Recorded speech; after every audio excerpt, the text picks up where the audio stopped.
सबसे बड़ा सवाल ये है कि इस नए भवन में आएगा कौन।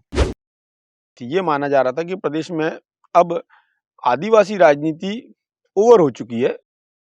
कलेक्टर की स्थिति पटवारी जैसी और एसपी की स्थिति पुलिस के सिपाही जैसी हो गई थी। भूपेश है तो भरोसा है की जगह भरोसे की सरकार का नया नारा। टीएस सिंहदेव जी का एक बयान आता है, यदि मुझे मौका नहीं मिला तो ये मेरा आखिरी चुनाव था। जो एक 2.5 साल की थ्योरी है कि उनको मौका नहीं मिला तो वो अपने मौके की तलाश में है। एक बड़ा वर्ग है साहू इस प्रदेश में, जो एक बड़ा डिसाइडिंग फैक्टर है सभी विधानसभा क्षेत्र में। 2 लोग होंगे जो 2.5 साल के मुख्यमंत्री होंगे। जितने लोगों को टिकट मिली, ऐसा माना जा रहा है ज्यादातर डॉक्टर रमन सिंह के कैंप के लोग हैं। स्पर्श मल्टी स्पेशलिटी हॉस्पिटल बेहतरीन कार्डियोलॉजी की सुविधा एक्सपर्ट डॉक्टर के साथ ही दे रहा है एम्बुलेंस के लिए टोल फ्री नंबर की सुविधा 08003091616। स्पर्श मल्टी स्पेशलिटी हॉस्पिटल, एक एहसास अपनेपन का।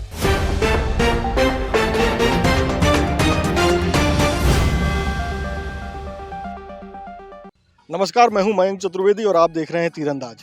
हमारे पीछे आप ये जो भव्य भवन देख रहे हैं, ये वो भवन है जिसमें नई सरकार के मुखिया इसमें रहेंगे। ये नए मुख्यमंत्री का स्थायी आवास होगा। इसके पहले अभी तक जो शहर में जो मुख्यमंत्री आवास है वो एक तरीके से स्थायी आवास नहीं है। वो आवास जो है अविभाजित मध्य प्रदेश में जो एक अफसर थे जिला स्तर के, उनके आवास को विकसित करके एक घर बनाने की कोशिश की गई थी अजीत जोगी जी के समय में। लेकिन ये जो भव्य भवन है ये नई सरकार के मुखिया का स्थायी आवास होगा। अब इस भव्य भवन में कौन मुख्यमंत्री बनकर के आने वाला है ये तो 3 तारीख को मतगणना के बाद पता चलेगा, क्योंकि 3 तारीख को छत्तीसगढ़ में जो विधानसभा चुनाव हुए, मतदान हुआ है 17 और 7 और 17 नवंबर को, उसके नतीजे जो है 3 दिसंबर को पता चलेंगे। आपको बता दें कि मुख्यमंत्री आवास के अलावा इस भवन के आसपास जो है सारे मंत्रियों के आवास भी बनाए गए हैं, जो कि लगभग बराबर आवास हैं। बराबर का मतलब ये है कि वो एक ही साइज में, एक प्लॉट साइज में सबके आवासों का निर्माण कराया गया है, ताकि जो है सारी कैबिनेट जो सरकार संचालित होगी छत्तीसगढ़ की, वो इसी एरिया में, मतलब यानी कि नया रायपुर के क्षेत्र से पूरी सरकार का संचालन होगा। ये पूरा नया रायपुर का इलाका है और आप देख रहे हैं कि कंस्ट्रक्शन का काम बड़ी तेज़ी से चल रहा है। आसपास कुछ भवनों में भी काम चल रहा है, उसके सामने भी कुछ कंस्ट्रक्शन का काम चल रहा है।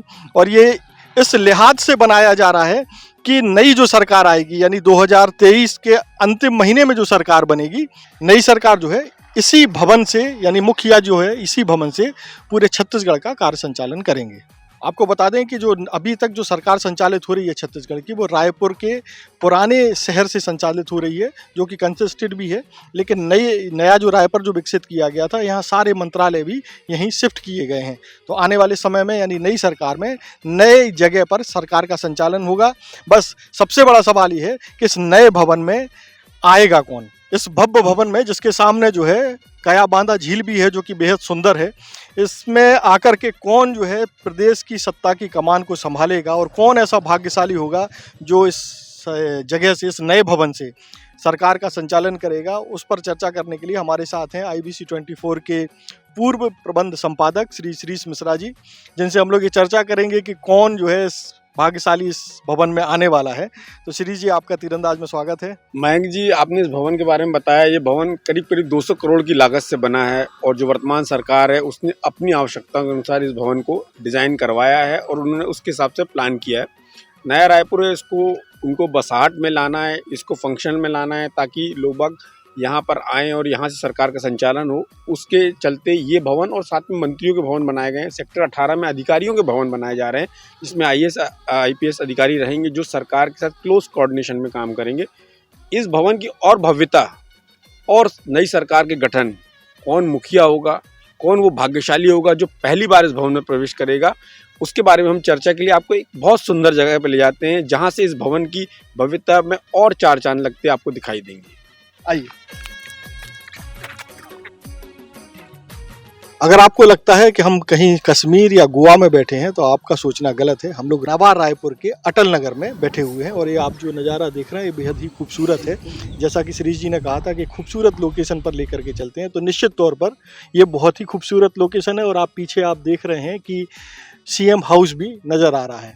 भव्य सीएम हाउस, और उम्मीद करते हैं कि इस सीएम हाउस में जो नज़ारा यहाँ दिख रहा है, मतलब कि हम यहाँ बैठ कर के जो नज़ारा देख रहे हैं, भव्य नज़ारा, जो सुंदर नज़ारा देख रहे हैं, सीएम हाउस में एक ऐसा व्यक्ति आएगा जो एक राजनीति का एक सुंदर नज़ारा हम लोगों को दिखाएगा। तो हम चर्चा की शुरुआत करते हैं शिरीष जी के साथ।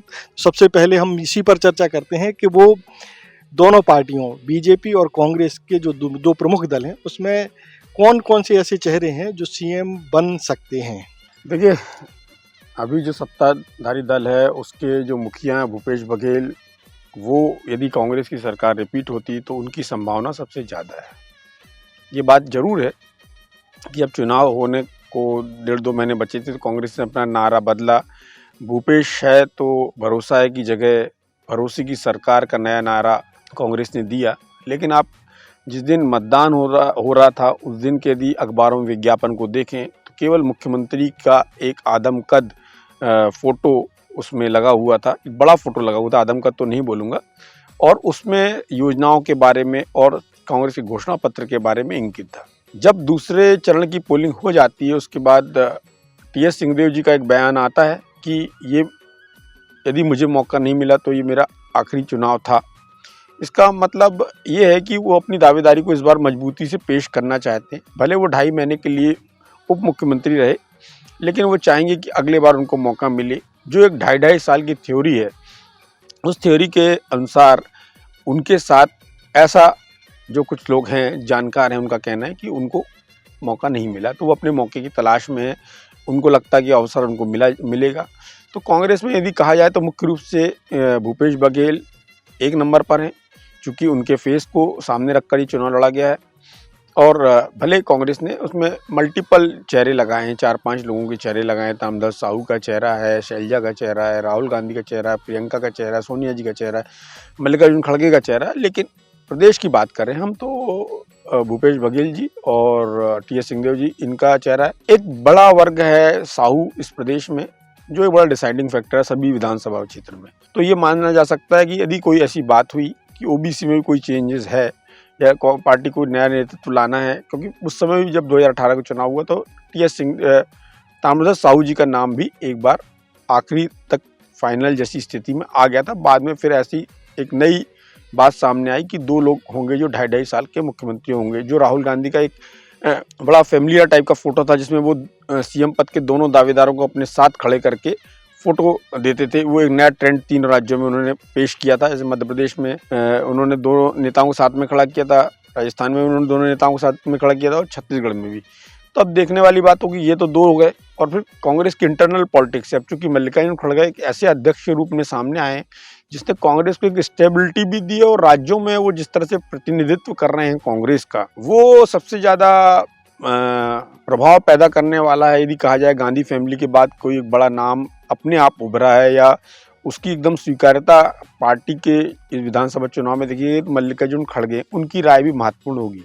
ऐसा कहा जाता है कि 2018 में जो ताम्रध्वज साहू हैं उनके नाम की सिफारिश भी मल्लिकार्जुन खड़गे ने की थी, जब ये दोनों नेताओं के बीच इस बात की सहमति नहीं बन पाई थी कि कौन मुख्यमंत्री बनेगा। और जब ताम्रध्वज साहू का नाम फाइनल हुआ तब फिर ये दोनों नेताओं ने भी आपस में फिर दोबारा सहमति की, जिसके कारण उनका नाम पिछड़ गया। ये बात हो गई कांग्रेस की, जिसमें मूल रूप से 3 नाम दिखाई पड़ते हैं। इनके अलावा भी राजनीति एक संभावनाओं का बड़ा क्षेत्र है, जिसमें ये नहीं मालूम होता कि जो हम चाय पी रहे हैं वो हमारी जो प्लेट है जिसमें चाय है, या जो हमारा कप है जिसमें चाय है, वो हमारे होंठ तक पहुंची तो हमारे मुंह के अंदर जाएगी कि नहीं। तो राजनीति में अंतिम समय में क्या हो जाए कोई नहीं जानता, और नेताओं के ऊपर आरोप लगना, आक्षेप लगना कोई बड़ी चीज़ नहीं। उस आरोप आक्षेप के चलते भी कुछ कभी कभी नेताओं के अवसर या उनकी पुरानी पृष्ठभूमि उनके लिए कभी कभी नुकसानदेह हो सकती। तो अभी हम संभावनाओं की बात करते हैं तो ये 3 नाम कांग्रेस में। भारतीय जनता पार्टी की बात करें तो चूंकि डॉक्टर रमन सिंह 15 साल पार्टी का एक चेहरा रहे हैं, पार्टी ने ये पूरा चुनाव कैंपेन 2-3 चीज़ों पर केंद्रित किया। पहली चीज़ थी कि रमन सरकार ने जो 15 साल में विकास कार्य किए, उनके समय 1 रुपये 2 रुपये किलो की चावल की योजना थी, चरण पादुका योजना, जिसको रिवाइव करने की बात भारतीय जनता पार्टी कर रही है। इसके अलावा उन्होंने अभी जो जितनी भी योजनाएं और जो जितने लोगों को टिकट मिली, ऐसा माना जा रहा है ज़्यादातर डॉक्टर रमन सिंह के कैंप के लोग हैं। लेकिन यदि आप 1-1.5 साल पहले की स्थिति देखें, जब भारतीय जनता पार्टी नेतृत्व के एक क्राइसिस से गुजर रही थी, उस दौरान विष्णुदेव साय जी से कमान लेकर अरुण साहू जी को दी गई थी। ये माना जा रहा था कि प्रदेश में अब आदिवासी राजनीति ओवर हो चुकी है और प्रदेश में जो ओबीसी राजनीति है वो अपने उफान पर है। तो ऐसी स्थिति में कुर्मी की तोड़ कौन? तो प्रदेश में साहू एक बड़ा वर्ग था, इसलिए अरुण साहू जी का नाम सामने आया और अरुण साहू जी को पार्टी ने जिस तरह से पूरे प्रदेश में उनके दौरे कराना शुरू किए, फिर परिवर्तन यात्राओं में भी उनको पूरा वजन दिया गया। बिलासपुर में आपने देखा होगा किस तरह से प्रधानमंत्री उनको अपने साथ, जो एक व्हीकल था जिसमें प्रधानमंत्री लोगों का अभिवादन स्वीकार कर रहे थे, उसमें उन्होंने उनको अपने से बराबरी का दर्जा दिया। लेकिन आप रायपुर की सभा देखें, जगदलपुर की सभा देखें, दुर्ग की सभा देखें या दीगर क्षेत्रों की सभा देखें, वहाँ डॉक्टर रमन सिंह की जो उपस्थिति है, तो इस बात से कहीं इनकार नहीं किया जा सकता कि डॉक्टर रमन सिंह की एक स्वाभाविक दावेदारी बनी हुई है। क्योंकि ऐसा माना जाता है कि कांग्रेस के शासनकाल में जो लोग मानते हैं कि कलेक्टर की स्थिति पटवारी जैसी और एसपी की स्थिति पुलिस के सिपाही जैसी हो गई थी, उस व्यवस्था को दोबारा उनके अंदर एक कॉन्फिडेंस लाना, उनकी गरिमा को दोबारा इस्टेब्लिश करने के लिए डॉक्टर रमन सिंह को पार्टी एक चांस दे सकती है, ताकि वो एक पार्टी की नई लीडरशिप को भी कल्टीवेट करें और साथ में जो प्रशासनिक मशीनरी का क्षरण हुआ है इस सरकार में, जिसका आरोप लगता रहा है, उसको दोबारा से उसकी गरिमा को प्रतिस्थापित किया जा सके। तीसरा एक बड़ा नाम जो अमित शाह जी की तरफ से आया था कि हम विष्णुदेव साय और ओपी चौधरी को कुछ बड़ी जिम्मेदारी देने जा रहे हैं। लोगों ने उसका अनुमान इस बात से लगाया कि शायद विष्णुदेव साय इस प्रदेश के मुख्यमंत्री हो सकते हैं, क्योंकि उनका प्रोफाइल भी बड़ा है। 2 बार अविभाजित मध्य प्रदेश में विधायक रहे हैं, 4 बार सांसद रहे हैं, केंद्रीय मंत्री रहे हैं, 2 बार प्रदेश के अध्यक्ष रहे हैं, तो एक बड़ा प्रोफाइल हो जाता है। ऐसी स्थिति में विष्णुदेव साय भी एक बड़े नाम हैं, चूँकि आदिवासी हैं, बहुत सौम्य हैं और प्रधानमंत्री नरेंद्र मोदी जी के कार्यकाल में, पहले कार्यकाल में 5 साल मंत्री भी रहे हैं। तीसरा एक बड़ा नाम ओपी चौधरी का, लेकिन उनका नाम ज़्यादातर पार्टी के लोगों का या जो लोग हैं उनका ऐसा मानना है कि वो डिप्टी सीएम के लिए भी उनका नाम हो सकता है या फिर सीएम के लिए। इस मामले में बहुत लोगों की बटी हुई राय है कि उनको पहले अभी उतना अनुभव नहीं है, तो उनको एक ट्रेनिंग जैसी बात की जा रही है। इसके अलावा पार्टी में कुछ ऐसे नाम हैं जिनके बारे में कहा जाता है कि वो संगठन में बड़े पदों पर हैं और प्रधानमंत्री जी भी उनको बहुत लाइक करते हैं। तो ये भारतीय जनता पार्टी में बहुत सारे फैक्टर्स होंगे कि भारतीय जनता पार्टी प्रदेश में कौन सा एजेंडा सेट करना चाहती है। आदिवासी नेतृत्व का एजेंडा सेट करना चाहती है या ओबीसी, तो ओबीसी में क्या साहू का एजेंडा सेट करना चाहती है? नहीं, जो भारतीय जनता पार्टी की परिपाटी है कि वो जाति की पॉलिटिक्स हटकर एक सामान्य वर्ग के व्यक्ति को, जिसमें डॉक्टर रमन सिंह सबसे बड़ा नाम है, उन पर क्या पार्टी दांव लगानी जाएगी। तो ये मूलतः देखा जाए तो भारतीय जनता पार्टी में ये 3-4 नाम सामने आते हैं। एक बड़ा नाम जिसको ओम माथुर जी के इंटरव्यू से यदि हम जाएं, जैसा कि उन्होंने कहा था कि चौंकाने वाला नाम होगा, तो चौंकाने वाले नाम कौन हो सकते हैं? चौंकाने वाले नाम ऐसे हो सकते हैं कि जो इस प्रदेश, जो भी दूसरे प्रदेश में बड़े संवैधानिक पद पर बैठे हुए हैं, वो एक बड़े प्रदेश के बड़े ओबीसी वर्ग से आते हैं, संगठन में कुछ लोग ऐसे हैं, या फिर आदिवासियों में भी इन नामों के अलावा भी दीगर कोई ऐसे नाम हो सकते हैं जो पार्टी की निगाह में हों और वो इस प्रदेश की कमान संभालें भारतीय जनता पार्टी की तरफ से। अच्छा, आपने दोनों पार्टियों से 3-3 नाम का संभावना जताई है कि ये मुख्यमंत्री का चेहरा हो सकते हैं। कांग्रेस से आप मौजूदा मुख्यमंत्री भूपेश बघेल, दूसरे नंबर पर जो डिप्टी सीएम है टीएस सिंहदेव जी, और तीसरे नंबर पर जो कि गृह मंत्री हैं मौजूदा सरकार में ताम्रध्वज साहू जी। इसी तरीके से आपने बीजेपी में जो 3 नाम लिए हैं वो पूर्व सीएम डॉक्टर रमन सिंह, दूसरे नंबर पर आपने विष्णुदेव साय का नाम लिया और तीसरे नंबर पर ओपी चौधरी, जिनको आपने संभावनाओं में ये भी बताया कि उनको डिप्टी सीएम की जगह दी। तो पहले नंबर पर रमन सिंह, दूसरे पर अरुण साह और तीसरे नंबर पर विष्णुदेव साय का नंबर हो गया। ये क्रम नहीं है, मैंने 3 नाम जो 3 संभावना है, इसको क्रम के रूप में ना लें। जी जी, ये 3 विकल्प हैं भारतीय जनता पार्टी के। अच्छा, फर्स्ट सेकंड थर्ड नहीं है। अच्छा, जैसे कि बीजेपी इस मामले में जानी जाती है कि वो चौंकाती है अपने नेताओं को लेकर के, जैसा कि टिकट वितरण में भी बहुत सारी चीज़ें सामने आई। कांग्रेस भी क्या इस बार, अगर मान लीजिए कांग्रेस की सरकार बनती है, तो कोई इन 3 नामों के अलावा भी किसी नाम की संभावना आप देखते हैं क्या? क्यों नहीं, कांग्रेस भी एक, कांग्रेस भारतीय जनता पार्टी है तो राजनीतिक दल, और राजनीति सरप्राइज और किस्मत का बड़ा खेल है। डॉक्टर चरणदास महंत भी एक प्रोबेबल कैंडिडेट हैं, और इसके अलावा कांग्रेस में ऐसा भी कोई नाम हो सकता है जो राजनीतिक दृष्टि से हमको अभी उतना सामने नहीं दिख रहा हो या मौजूदा परिस्थिति में उसका हमको अस्तित्व नहीं दिख रहा हो, लेकिन पार्टी ने हो सकता है उस बारे में फोरसीन करके रखा हो, बहुत लंबा सोच के रखा हो कि ये भी एक शख्स हो सकते हैं। जैसे तामध्वज साहू के बारे में किसी को उम्मीद नहीं थी कि वो एकदम से ऐसे सामने आ जाएंगे, लेकिन वो सामने आए थे उस समय 2018 में। यही स्थिति चरणदास महंत जी की, चूँकि 2 बार प्रदेश अध्यक्ष रह चुके हैं, तो उनकी दावेदारी है। और हो सकता है कि पार्टी आदिवासी से भी कोई नया नाम, मोहन मरकाम के लिए भी एक बार बात चली थी कि वो डिप्टी सीएम बन सकते। तो यदि वो चुनाव जीतते हैं तो कांग्रेस में ऐसे बहुत सारे लोग हैं, यदि वो चुनाव जीतते हैं तो, हालांकि ये बात बिल्कुल सही है कि आला कमान की पहली पसंद भूपेश बघेल ही होंगे, लेकिन राजनीति में कब किसके पक्ष में माहौल बन जाए इसके बारे में कहा नहीं है। पिछले दिनों एक सभा में, राजनीतिक सभा में राहुल गांधी ने कहा था कि जो कर्ज माफी का जो वादा कांग्रेस ने किया है उस पर हस्ताक्षर जो है भूपेश बघेल ही करेंगे। तो उस दृष्टिकोण से अगर देखा जाए तो कांग्रेस तो ऐसा लगता है कि मन बना चुकी है कि सीएम अगर कांग्रेस जीतती है तो सीएम के रूप में भूपेश बघेल ही होंगे। देखिए, यदि बेमेतरा की जिस सभा के बारे में आप बात कर रहे हैं, यदि उसका रेफरेंस है तो उसमें कोई आश्चर्य की बात नहीं है। वैसे भी गांधी फैमिली के सबसे क्लोज लोगों में भूपेश बघेल जी की गिनती होती है। पहले टी.एस. सिंहदेव के परिवार, उनकी बहन जो हिमाचल से सीएम पद की दावेदार थी, जिस बार चुनाव हार गई हैं, उनको बहुत सोनिया गांधी का करीब माना जाता था, गांधी फैमिली का बहुत करीब माना जाता था। लेकिन जो बदली हुई परिस्थितियां हैं उसमें चूँकि भूपेश बघेल जी के साथ ऐसा फैक्टर है कि उन्होंने कांग्रेस को एक धार दी है, उनके नेतृत्व में पार्टी एक मजबूत व्यक्ति को देखती है, और उन्होंने पूरे देश में, यदि कांग्रेस के पूरे लॉट में देखा जाए तो अपने आप को एक मजबूत, जुझारू और एक दबंग नेता के रूप में, जो मोदी और अमित शाह से तमाम विरोधाभासों के बाद भी टक्कर लेने की क्षमता रखता है। तो गांधी परिवार को ये फार्मूला थोड़ा सूट भी करता है। लेकिन उस फैमिली की भी एक बड़ी दिक्कत है कि वो उनकी पार्टी में, कांग्रेस में भी ये देखा जाता है कि जो नेता बहुत तेज़ी से आगे बढ़ता, जो मजबूत होता है, तो पार्टी उसको अपने हिसाब से कंट्रोल करने की कोशिश करती है।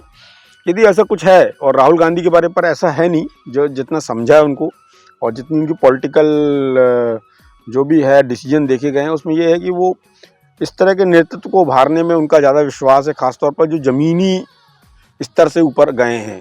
तो ये देखा जाएगा कि यदि राहुल गांधी की इस बेमेतरा सभा की बात की जाए, पूरे कैंपेन की बात की जाए, तो चूँकि पार्टी को विधानसभा के समय सबको साथ लेके चलना था, इसलिए सब डिप्टी सीएम की बात भी आई, प्रदेश अध्यक्ष भी चेंज हुआ, बहुत सारे ऐसे डिसीजन हुए, लेकिन तब भी उनकी पहली पसंद भूपेश बघेल ही है, ऐसा मुझे लगता है।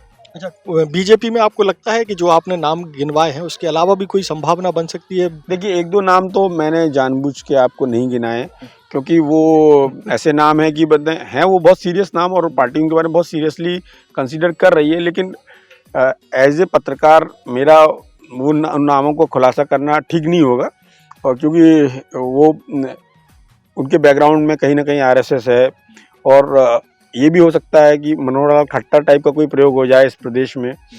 और पर हाँ, ये बात जरूर है कि चूंकि भारतीय जनता पार्टी का ऐसा मानना है कि ये पूरी केंद्रीय नेतृत्व मोदी की गारंटी पे चुनाव लड़ा गया है, तो निश्चित रूप से मोदी और अमित शाह ही डिसाइड करेंगे कि भारतीय जनता पार्टी का होने वाला नेता कौन होगा इस प्रदेश का। तो ये थे हमारे साथ श्रीश मिश्रा जी, जो कि IBC 24 के पूर्व प्रबंध संपादक रहे हैं। अच्छा राजनीतिक अनुभव है।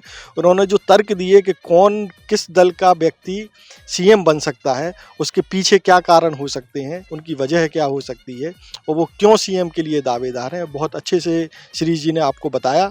तो आगे भी इसी तरह के राजनीतिक वीडियो और इसी तरह की राजनीतिक चर्चा के लिए तीरंदाज से जुड़े रहिए। नमस्कार।